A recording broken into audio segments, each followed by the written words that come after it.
Good morning. Thank you for being in room 1A, sponsored by UBS, Ultimate Brew Service. You are here to talk about water. If that's not what you want to talk about, you can go to another session. But we hope you'll stay with us. I do invite everyone in the back to move forward. This is an intimate discussion about sustainability in your breweries. And my name's Megan Connolly-Haupt. I'm the Director of Partnerships with the New York State Brewers Association. You probably don't see me very much because I work with the allies, the sponsors, the exhibitors. I don't get to interact so much with the brewery side of things, which is definitely my loss. Really appreciate you being here at the conference this year. This is our single biggest fundraiser and networking event that we do throughout the year. It wouldn't be possible without our sponsors, like Econse, the official sustainability sponsor of the conference. Today we have Davy, who's the CEO and founder of Econse, here to talk to us about water. And we are going to leave time at the end for conversation, discussion, questions, so be thinking about those as he's running through his presentation. Who is Econse? Well, I only just learned about a month ago when I met Derek online. They're based in Ontario, Canada, and did just open a new facility in Buffalo, New York, so welcome to New York. Founded in 2013, as I said, by Derek. Derek's dedicated his whole career to helping fix water. That is a massive undertaking.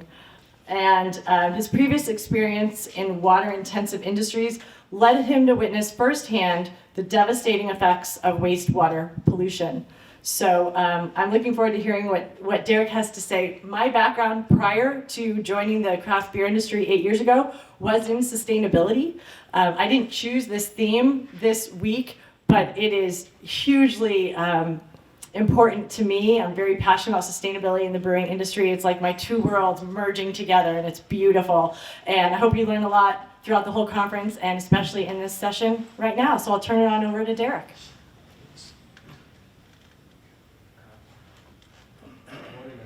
Does that work? Does that work? Okay. I turned it off because we weren't using it. Okay. I'll use this one. That's fine. I don't know how I'm going to do this with so many hands. Anyways, so good morning, everyone. I'm Derek, and this is my partner, Neil, here. Actually, if I can get that one, do you think it'll work? It was working, yes. Okay. I have a tendency to wobble and wander as I'm talking, so this will be better. Can everyone hear me okay? Yes. Great. Okay, so good morning. We're going to talk about water, not just the stuff you drink after you have a whole bunch of beers, but, you know, an important part of making the beer. So, also, you know, its connection to how breweries can be sustainable as we move forward into the future with all the new things that are awaiting. So, you know, water is probably one of the most critical ingredients for making beer. Many of you are aware, I'm sure, of your water to beer ratio. Some of you are not. Maybe we'll address some of that as we go through our talk today. But, you know, breweries typically use between 5 to 1, sometimes 10 to 1 liters or gallons of water for every liter or gallon of beer that's produced. So that is a major part of getting a grip on the sustainability in the brewing process. And certainly we've seen over the last few years incredible growth in your state, in all the states, in Canada where I'm from as well. Craft breweries are a real driver for economic change in the local communities. Whether you're in a small town or you're a big town, you know, the brewery is like the star of Main Street. It gives a personality and it brings people together. And I'm sure it's why many of you got into this industry, you know, to make people happy, bring them together and build a sense of community. So much money is spent in the local economy wherever a craft brewery is. I've seen metrics like every dollar spent at a craft brewery drives as much as $5 into the local economy. So communities want to have craft breweries. Craft breweries want to grow in their community, but there is obviously some issues around loading and capacity and things like that, which we'll get into today. So of all those breweries that have opened up, and survived through the pandemic and all the crazy things, how many of them were interested in sustainability? How many of them, invested on top of everything else into sustainable business practices? I don't know, but I'm going to guess quite a lot of them, because brewers are particularly passionate about their business. Many of you are in a small business, or you own the business, and there's a lot of ownership around that, a lot of emotional investment into that, and I think that's one of the reasons why craft breweries can be the catalyst for sustainable changes and sustainable business practices in communities. So usually when people say sustainability, there's a few things that they think of. Like yesterday, I forget the gentleman that did the talk yesterday morning, but he, yeah, awesome. Covered a lot of different topics. When he touched on waste management, I'm sure most of you are thinking about that all the time in your business. When you think about energy consumption, energy efficient, heat exchangers, windows, light bulbs, stuff. Water. When it comes to water usage, most people are thinking of low-flow toilets, or maybe more efficient taps, or more efficient things, right? But they're not really addressing one of the big problems, one of the elephant in the room. Where does all that water go? Where does all that water go from a brewery? Because amongst all those other things, breweries are going to have a significant impact, in the environment. But that can be a very positive one. Doesn't have to always be a negative one. And like I said, when put in the right condition, I think that they can really show not only the other brewers, but other industries, a very progressive way of managing the ins and outs of the consumable parts of your business. Because wastewater treatment, it's not something that's widely addressed in the brewing community right now. That's a legacy problem, and most of you are going to have to encounter that over the coming years if you haven't already. It is dependent a little bit on where you're located currently, because although the regulations are everywhere, they're enforced differently from place to place. But it is a ubiquitous problem from the brewing process. It's just how and where is it going to be managed? And a little bit of that breaks down to case by case for your business. Today, I'm going to try and talk about the broad strokes of water management, wastewater management, what it is and things like that.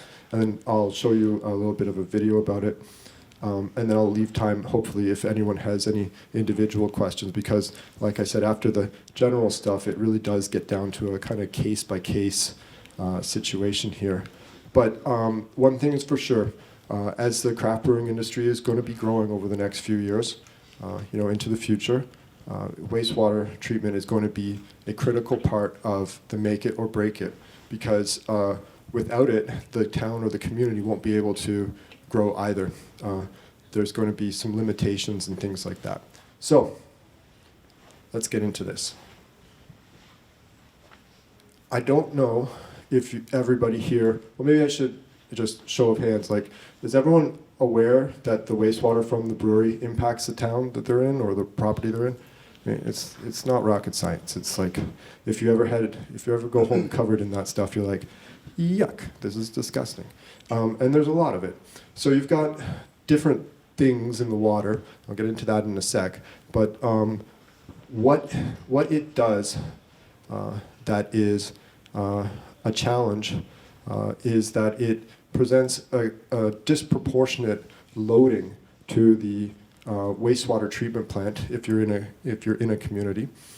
compared to what they'd expect. So it's an unusual way to think about it, but imagine your brewery is the equivalent to 1,000 homes popping up overnight in some little town, throwing a huge party. Okay, the town is like, whoa, what just happened, right? They weren't expecting that. They were expecting this, and suddenly they got this, and it tips the whole scale of what they've got.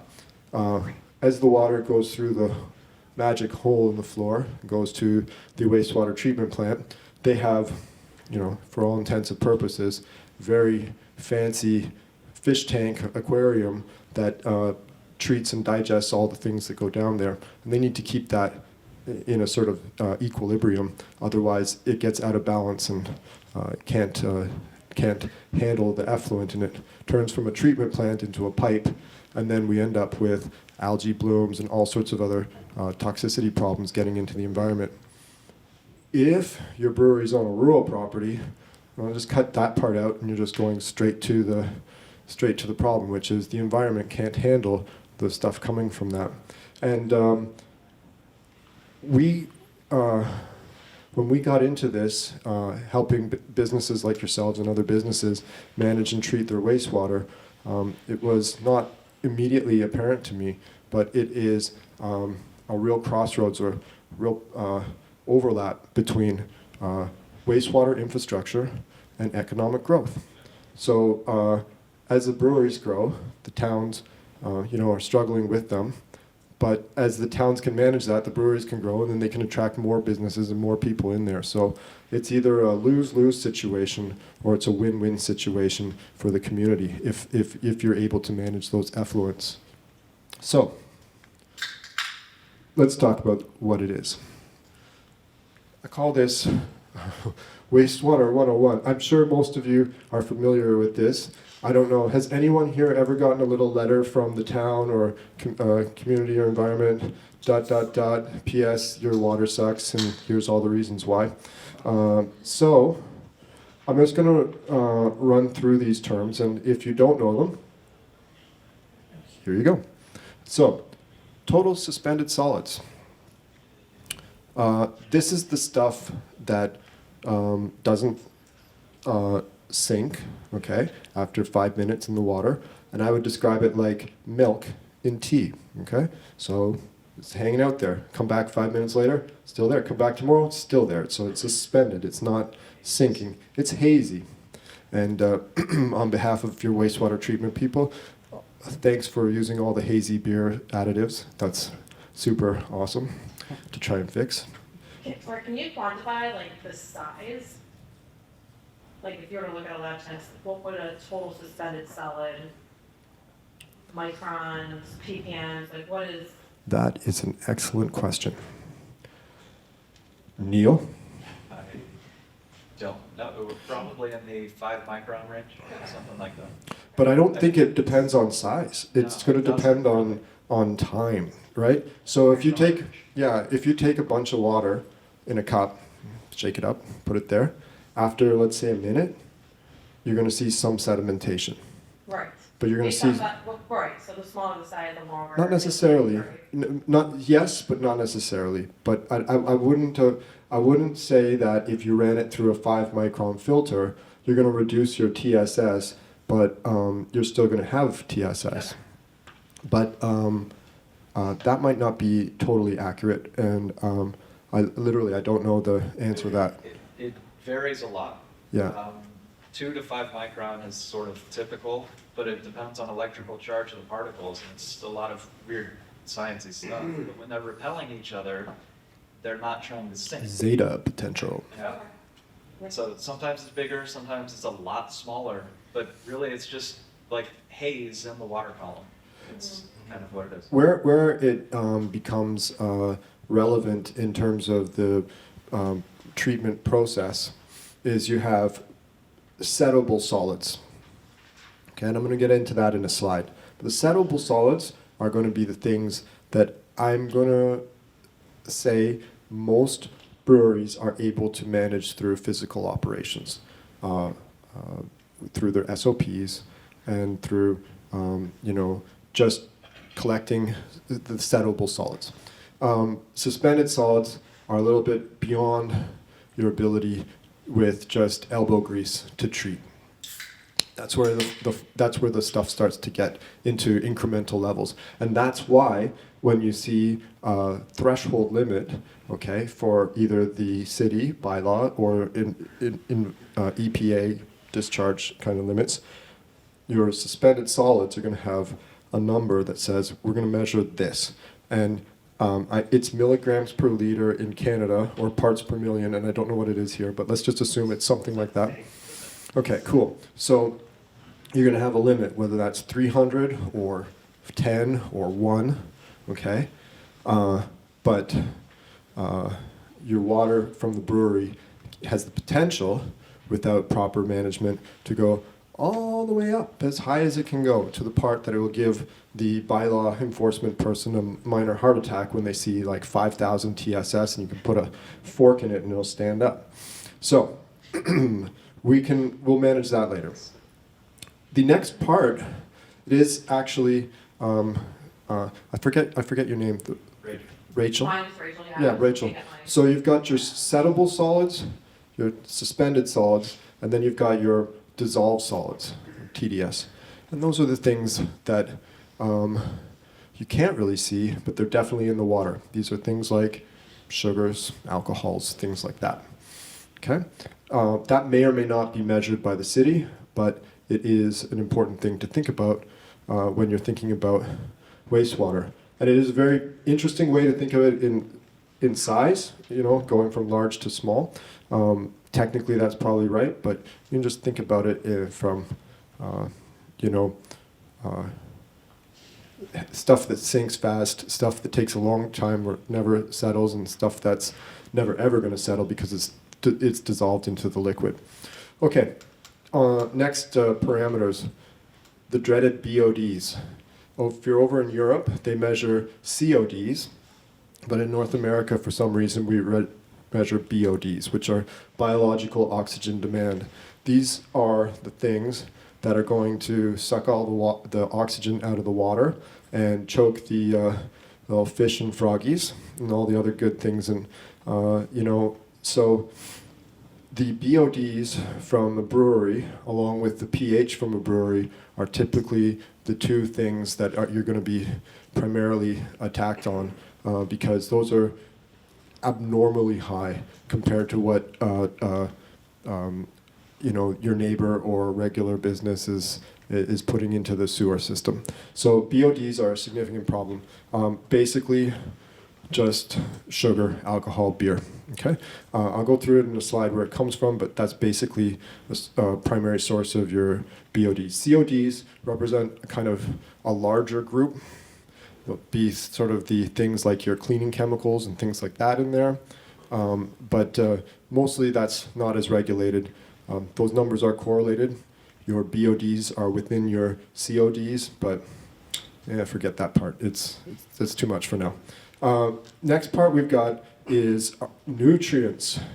Less spoken about, but super important. Total phosphorus, total nitrogen. These are things that are usually from fertilizers. They can get into the water from, the grains and all the other sorts of organics that are used in making the process. But what happens with phosphorus is that when it gets into the water, it turns the water green. If you think of Lake Erie and algae, you think of Florida and the Everglades. I guess the Hudson River has some issues with it too. The ocean, most definitely. Algae blooms turn into dead zones. Dead zones absorb all the oxygen out of the water, and nothing can grow there, and it's a tragedy. Then that disrupts the natural life cycles of the ecosystem, and smarter people than me can explain that, but it's not good. Okay, it creates a lot more greenhouse gases. It creates a lot of issues for allowing the nature to even absorb things out of the environment, and so, across the world, it's really important that we all try and reduce the amount of algae blooms because temperatures are rising. nutrient levels are rising, and places that never traditionally had algae blooms are experiencing them, and it's throwing the whole system off balance, sort of. This is, taking a step back for a second. One of the reasons I got involved in this is just really passionate about these issues. And I think of all the things in the spectrum of how do we manage climate change, helping reduce the amount of nutrients and organics going into the water is probably one of the most actionable things everybody can do. All the other steps that we take are great, very noble. They're all making impacts, but I think this is a huge one and one of the lowest hanging fruits. Things that in the year 2023 everyone can make an impact on, and that's going to have a net impact on encouraging other businesses and things to adopt more sustainable practices. Anyways, I'll continue. The last one, pH. Everyone knows about pH. Beer, acidic. Cleaning, caustic. Wear gloves. Don't touch the chemicals. But if your pH process is, take a measurement, throw something in, stir it up, take another measurement, do better. Okay, that's not going to be the best way to do it. As your business grows, it's going to be impossible to manage that, and it's not going to be done in a efficient manner. A proper pH control will help keep the effluent from the brewery in a range that won't be disruptive to the treatment plant or disruptive to nature. Okay, that's usually a neutral pH or something between 6 and 9. Most treatment systems can help you manage that. Otherwise, it's going to cause problems. It's going to have odors. It's going to have a whole bunch of things like that. But really, if you're measuring your water, or if you have, let me take a step back. If you don't have a pH kit to measure, it's really easy. You can get one from us. You can go on Amazon and get them. They're all over the place. Some will work better than others. You get what you pay for. You don't need thousands of dollars, but you can spend $100 and get a decent kit. Don't use the same one for your beer as for your wastewater, though. Just keep it clean, okay? All right, I'll go to the next one. Where does all the crap come from? Okay, so I'm going to stand over here and look at this so I can remember what I drew here. So you've got your brew house. A lot of you hang out there a lot of the time. You can see that that's where both the volume of water and a lot of the suspended solids are going to come from. Many people are side streaming, and if they're not, this is the beginning step on what that means. Does everyone know what side streaming is for brewing? Sort of? Okay, so side streaming is a term that's sort of gotten picked up. And whenever we're working with clients, we always run a sort of program to teach the SOPs and give knowledge to the brewers on what to do and what not to do to better manage their brewing process. In the brew house, you want to collect your grains and your things like that. And, there's some easily beneficial places to send those, agriculture, things like that. Keeping them out of the drain, it's just polite. It's just nice to do. So just grab those grains, put them over here. Your next process, your fermentation tanks, that's where you're going to get some more TSS, and that's where you're going to get a whole bunch of BOD. Your yeast, things like that. Most places they're just, a lot of places they just dump that down the drain. Collect the grains, but dump that because it was really hard to get rid of it. I don't recommend that. I think that's where a significant amount of the problems are going to come from. So collecting your yeast with a proper program so that you can, again, send it off-site for composting. It's fantastic compost for a farmer. They'll go into their manure pit or something else like that, but not mixing it with the grains because it'll cause digestional issues for the cows, definitely. For even the pigs, they won't really like it. We tried an experiment with a pig farmer to see if we could make a blend. We were getting cookies from a bakery to mix in there to make it sweeter, but it's not good. So, at the end of the day, it's better to use it for growing other things, in my experience. If you were super rich, crazy brewer, and you wanted to do something really wild and nuts, you could dehydrate your yeast, okay? And it's very high protein at that point. It would be very high, it would look like cornflakes, and it could be reused for animal feed.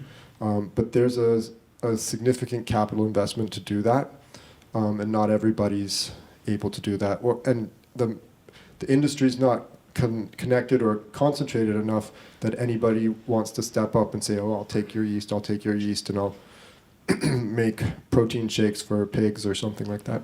But that could be done. That would be a great idea. Excuse me, dry throat. So you're filtering. That's where, I believe that's where the centrifuge goes, doesn't it? Yeah, so you're filtering, rinse, and packaging line.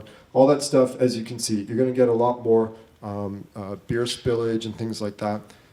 Beer is super high in BODs, super low in pH, high in BODs, and it contributes to a lot of those high numbers that you can get. So try your best to keep it out of the water, and sometimes it's with equipment, sometimes it's with SOPs to make that difference. I'm just going to grab a water here.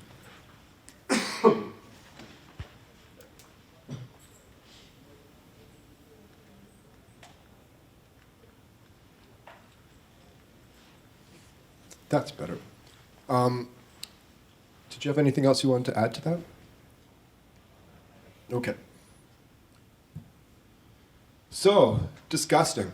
This is what it looks like before, and I'm sure this is not confessional. I know everyone knows what it looks like to just dump yeast. But then collecting it into totes is the right way to do it. That's going to require a little bit more effort, but it's going to go a long way for saving your water strength at the end of the line. Same with drain screens. Drain screens can go a long way. This is the really stupid looking drain screen. There's much better ones. But they'll keep O-rings, Sharpie markers, wood chips, and things like that from going down the drain. And bottle caps, things like that too. And that's going to have a significant help if there's a treatment system afterwards, saving pumps and transfer pumps from getting unnecessary blockages. And just thinking through, this is important if you're putting in a new brewery and you're thinking about what should I do for the future. This is a really good step.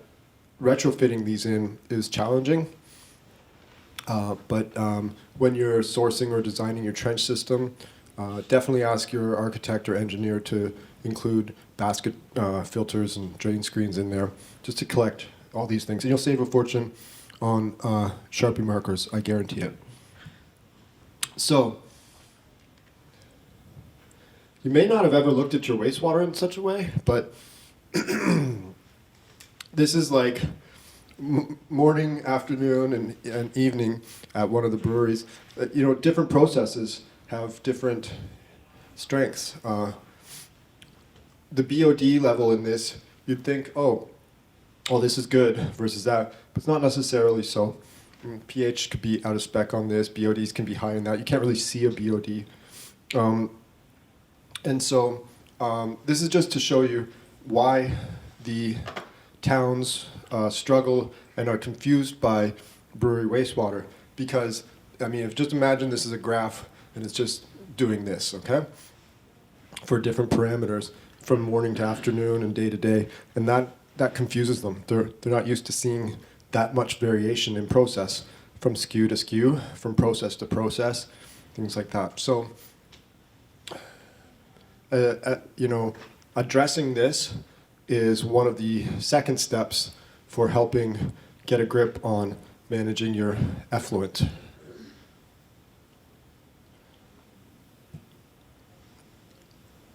So, let's get a plan.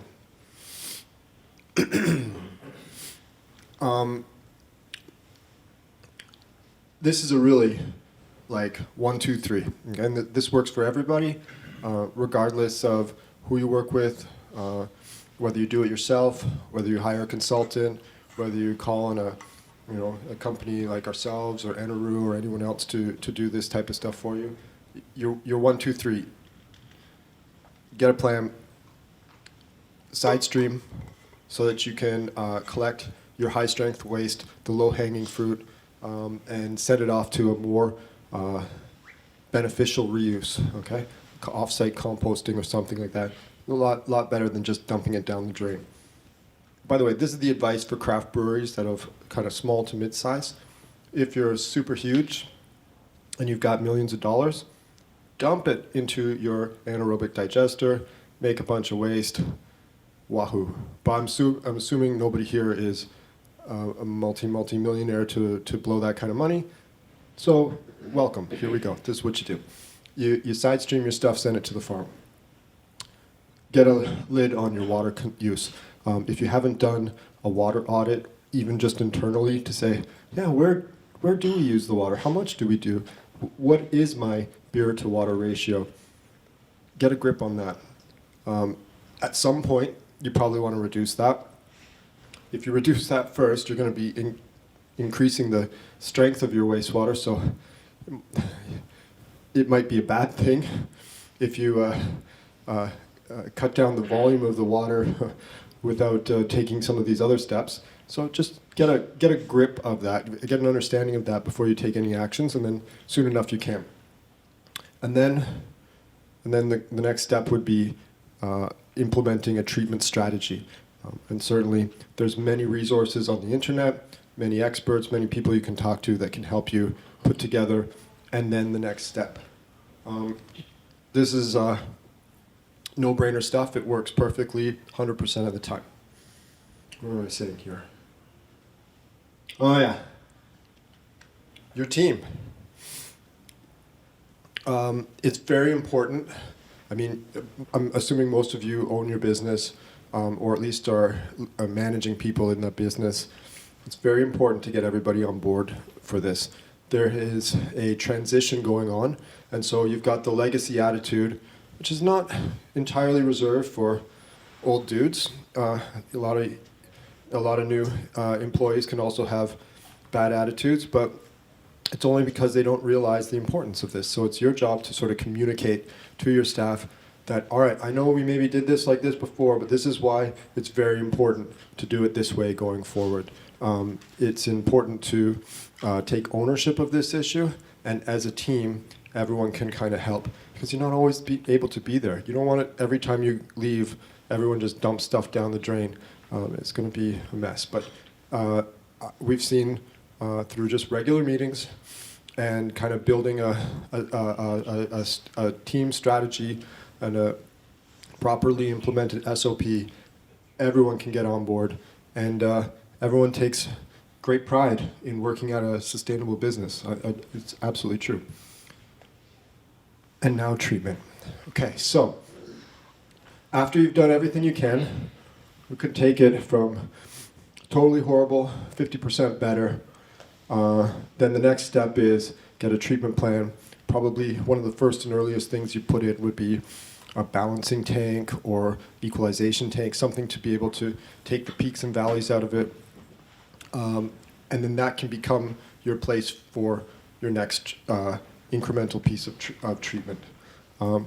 There's different types of treatment systems. There's physical treatments, like literally like tanks, just sedimentation tanks, things like that, balancing tanks. Chemical treatments, things that squirt things into those tanks. Biological treatments, bugs that eat and digest things anaerobically or aerobically. That means with oxygen or without oxygen. it's a deep dive into all this stuff, super rabbit hole. And what I've seen in Canada, and I'm sure it happens here all the time too, is when a brewery is contacted by the town or regulator or something like that, they suddenly have to become, or they feel like they have to become a wastewater treatment expert overnight. And that is a lot of stress, a lot of challenge, makes it a lot of, I mean, it's an unnatural territory. You're good at making beer and suddenly now you have to deal with this thing.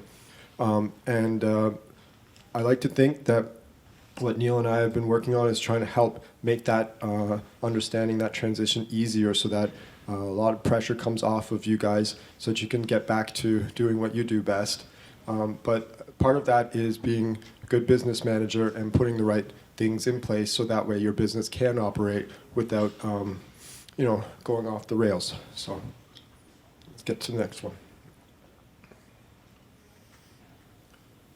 So the location of your brewery is going to really impact your strategy for any implementation or any treatment that you implement.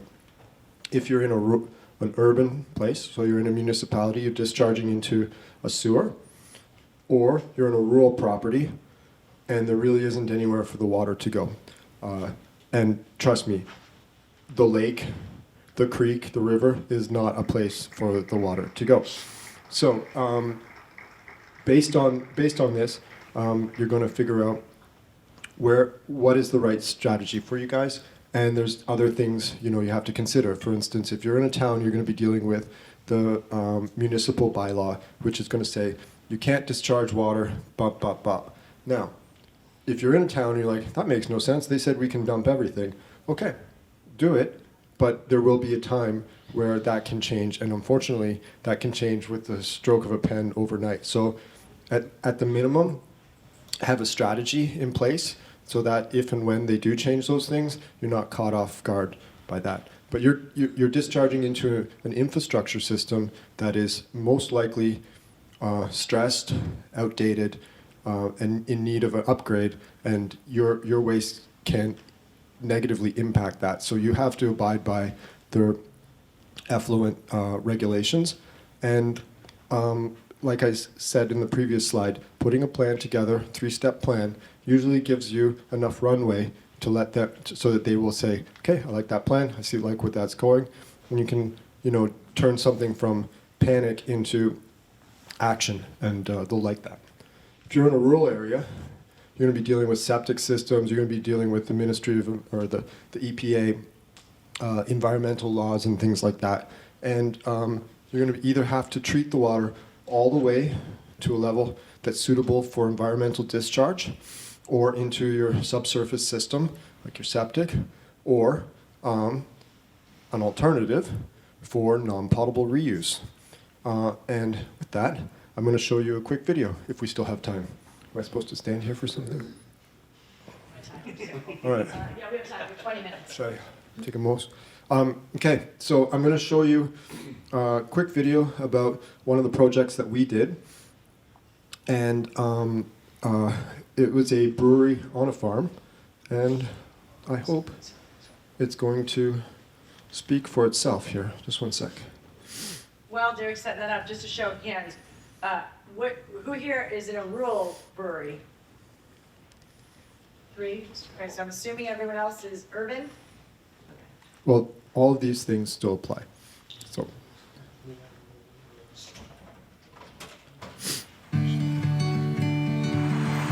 As a farmhouse brewery, we're so lucky to be located here in the town of Lincoln in the beautiful 20 Valley in the Niagara region. We are surrounded by so many beautiful orchards, vineyards, and farms, and as part of that community, we really focus on being stewards of the land. Being a farmhouse brewer, we want to use as many inputs from our farm or the surrounding area as possible. We're very lucky that we have the best water in the world. We're on the last stop on the line for town water, and it's perfect for the type of beer that we brew. Being in a rural setting, we're not connected to a town sanitary system. So we can't just put all the water down the drain. We have to come up with a solution.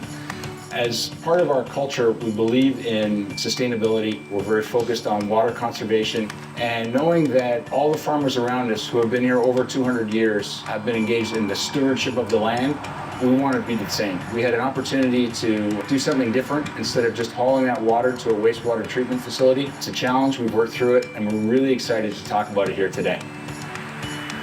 Our wastewater program is a phenomenal start to a brewery as young as we are. Our current wastewater to beer ratio is 5-to-1, coming from what used to be 7-to-1, so we've really come a long way through our best practices. We work really hard on the brew house to side stream any hops, yeast, or wort that will not be used, and we put them in a separate tank where then farmers can actually come by and extract that and spread that on their fields to better their soil.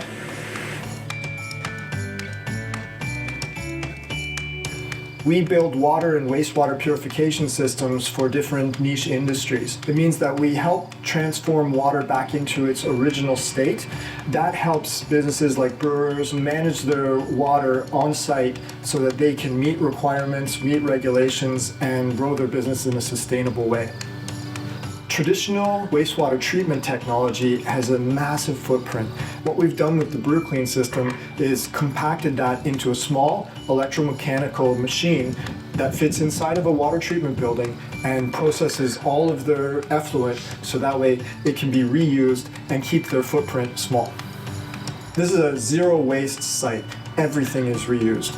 The waste streams go to fertilizer or compost. The water is reused for multiple purposes, and everything is managed on a small property. Part of the year, we're using the treated water for our agriculture, the hops that you see on our property, as well as all the landscaping around the brewery. Trickle irrigation is the addition of water for the hops. It's all piped underground to the end of the row. It rises out and goes through a 1/2-inch pipe, which has little emitters on it. On a weekly basis, they require in the area of 54,000 liters. The addition of the water has been fantastic for us. It's allowed the plants to grow to the height that they need to grow, and it's helped to increase our production tenfold. Since water is a precious resource, we have made sustainability a critical part of how Bench operates. It is a privilege to have an abundant water supply in Ontario, and we use it responsibly to protect our local water resources. We at Bench are constantly striving to reduce our water footprint by conserving, recycling, and reusing all of the water we use. Our goal is to have a zero waste water footprint from our entire brewing facility and everything we do at Bench. Zero. Who wants to take a road trip to Bench? A delicious road trip. So they're just a few minutes outside of Niagara Falls, if you ever head up that way. But you know, hopefully it'll be a trend that continues here as well. So I don't know, did that work? Well, it's still not in full screen. Okay. I love technology. Where am I going? Which one am I going? Slideshow? From current slide. Oh yeah, well that looks great. Okay, so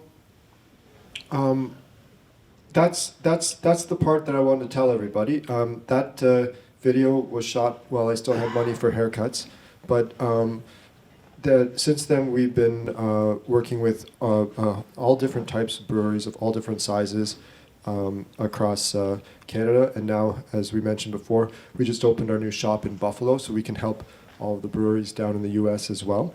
We're one of several different businesses out there that helps manage wastewater. There's a lot of great ones even here at this show, like the Eneru team and everyone else. But you know, you have to figure out which is the right technology, which is the right pathway for your brewery, and you know, we're here to help. Each one of you guys will have a different sort of story, and I invite you to go to our website, see some more of the videos, different case studies that we've got. Help yourself to some of the water that we brought here to the show. And thanks everyone for your time today. So we'll do some questions if anyone has any. No? Was I that good? It's amazing. Okay. Well, can I turn around? Does anyone want to just tell me a little bit about your breweries? Like, who's got a brewery here? All right. So, gentlemen, do you want to tell me where is your brewery located? It's just east side of Rochester, in Bridgeport, New York. Okay. 300, 400 barrels a year. Oh, that's fantastic. Upfront lager. Yeah. Question. We do just pH of all of our clean water. Yep. We use uric acid. Okay. Use sodium hydroxide. Are there any negatives to using those chemicals to make the pH judgment? I mean, cost and cost is one thing. Don't use phosphoric acid is another thing. Muriatic acid is a little. I mean, and then the third one is maybe health and safety for your staff and who operate it. So, a lot of chemical suppliers prefer to sell in concentrated forms, and they'll say you get the best deal. They do less handling of it, but a 90% caustic. I got snake bites all on my arm from that kind of stuff. You don't really want to mess around with that. And not everybody who works for a brewery is a highly trained, chemical operator. So, I would consider primarily the concentration of them. Okay, so that way there's less chemical handling. Stay away from things with phosphorus in it because you're just adding what you to your problem.